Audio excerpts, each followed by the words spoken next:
गांव के पास एक पुराना सुनसान बंगला था। लोग कहते थे कि वहां कोई भूत रहता है। रात होते ही बंगले से अजीब आवाजें आने लगती और कभी कभी वहां रोशनी भी दिखती। गांव के बुजुर्ग कहते थे कि वहां कोई नहीं जाना चाहिए, खासकर रात में। एक बार विजय नाम का एक साहसी युवक इस रहस्य का पता लगाने के लिए बंगले में जाने की ठान लेता है। रात के समय टॉर्च और कुछ माचिस लेकर वह बंगले में प्रवेश करता है। चारों तरफ सन्नाटा था और हर चीज धूल से भरी हुई थी। जैसे ही उसने पहला कदम अंदर रखा, उसे एक अजीब ठंडी हवा महसूस हुई जो उसकी रीढ़ में कंपकंपी दौड़ा गई। विजय आगे बढ़ता गया।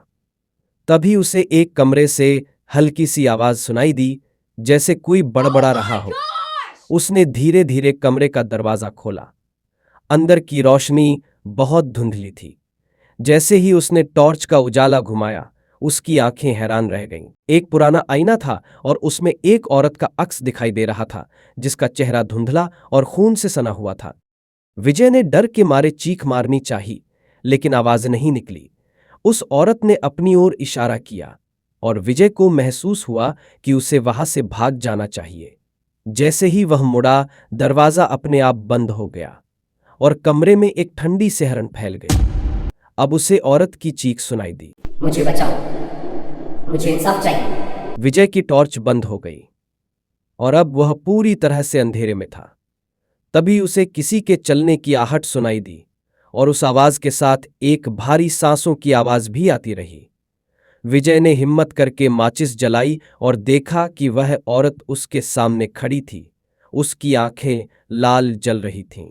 विजय ने डरते डरते पूछा, तुम कौन हो और मुझसे क्या चाहती हो? उसने कहा, मैं इस बंगले की मालकिन थी। मेरे साथ धोखा हुआ और मुझे मार दिया गया।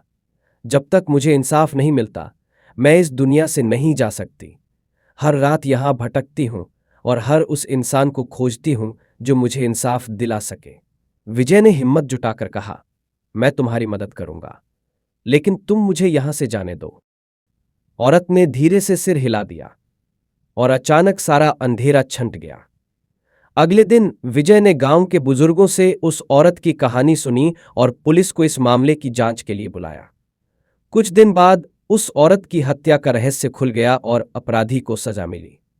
कहते हैं, उस दिन के बाद बंगले से डरावनी आवाजें आनी बंद हो गईं। विजय ने उस आत्मा को इंसाफ दिलाया था और अब वह शांत हो चुकी थी।